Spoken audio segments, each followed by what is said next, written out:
Я почему с Казахстана уехал? Включаю радио на казахском языке, включаю телевизор на казахском языке. Тогда не было пульт, чтобы 40 программ. Одна. Я жду, когда кончится передача на казахском языке. Телевидение или по радио. Это зачем? Вот я с Казахстана почему уехал? Хрущев, это еще Берия хотел сказать, давай начнем национализацию местных кадров. И сказали, так, поставить везде казахов начальниками, русский зам. В вузы принимать казахов, русских в сторону. Все. Мы поняли, что нам в вуз в Казахстане не попасть. Начальником никогда не стать. Это советская власть сделала. Зачем это сделали?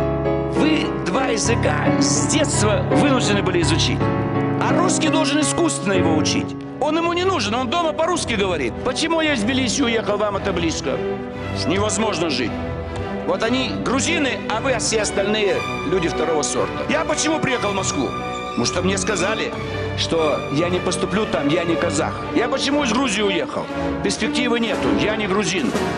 Вот в чем проблема. Если у нас было бы единое культурное пространство, мы бы сидели все дома.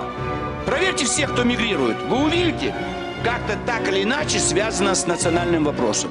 Просто так человек не взял чемодан и поехал.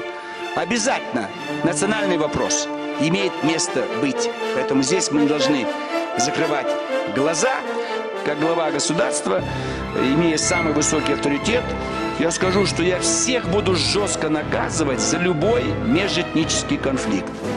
И русские должны чувствовать себя свободно, и любая национальная группа, но национальность, религия, все оставьте дома. Вы выходите из дома, вы граждане. Учиться, отдыхать и голосовать за ЛДПР. Спасибо. И будет полный порядок. Спасибо. Коммунистов бойтесь, они самые опасные. Голосовать за ЛДПР. Все. И будет счастливая жизнь, не будет никаких проблем. Будет жить лучше.